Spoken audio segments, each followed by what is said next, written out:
সপৰিয়া আপোনালোকক মোৰ চেনেললৈ স্বাগতম জনাইছোঁ। আজি মই আপোনালোকৰ কাৰণে এটি নতুন ভিডিঅ' লৈ আহিছোঁ। আজিৰ ভিডিঅ'ত মই আপোনালোকক দেখাম মই চাদৰত কেনেকৈ দহি বটিলোঁ আৰু কি সূতাৰে দহি বটিলোঁ। আহকচোন ভিডিঅ'টোলৈ আগবাঢ়ো। দহি বটিবৰ কাৰণে মই এইটো সূতা ব্যৱহাৰ কৰিছোঁ। এইটো পলিষ্টাৰ পাট সূতা হয়। এইটো মই মুঠি হিচাপে কিনি আনিছোঁ। এইটো নেচা হিচাপেও কিনিবলৈ পোৱা যায়। চাদৰখনত মোৰ যেহেতু দুটা ৰঙৰ ফুল আছে, মই সেই ফুলকেইটাৰ সৈতে মিলাই দহি বটিম। সেইকাৰণে মই এটা বগা আৰু এটা কমলা কালাৰৰ লৈছোঁ। সূতাবোৰ এনেকৈ মই ভাগ কৰি লৈছোঁ। সূতাবোৰ মুঠিৰ পৰা মই নেচা কৰি নেচাৰ পৰা আকৌ এনেকৈ ভাগ কৰিছোঁ। এনেকৈ ভাগ কৰি পেলাই মই এটা এটা গাঁঠি দিছোঁ। যিহেতু সূতাবোৰ বহুত মিহি হয়, সেইকাৰণে পটককৈ জোঁট লাগি যায়। সেইকাৰণে এটা গাঁঠি মাজতে দি ল'ব লাগে। এনেকৈ মই এটা গাঁঠি দি লৈছোঁ, তেতিয়া সুবিধা হয় আৰু জোঁট লাগি নাযায়।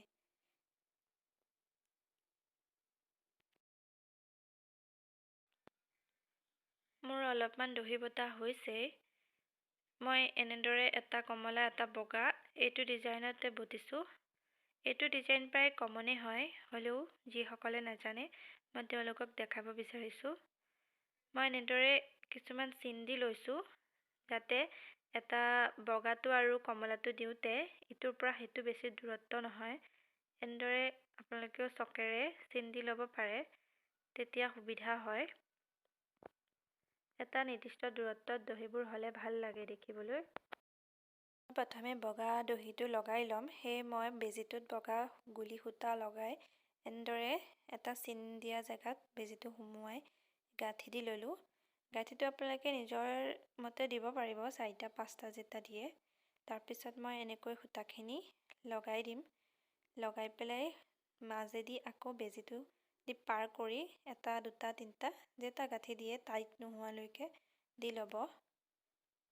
এনেদৰে সূতাটো দীঘল চুটিটো মিলাই পেলাই এনেকৈ ধৰি আকৌ বেজীটো তাৰ ওপৰেদি পকাই এনেদৰে গাঁঠি দি ল'ম। এনেদৰে মাজেদি পাৰ কৰি অলপ টাইটকৈ টানি দিব লাগিব, যাতে সূতাডাল ওলাই নাযায়। নহ'বা পাট সূতাটো বহুত পিছল হয় আৰু ওলাই যোৱাৰ সম্ভাৱনা থাকে।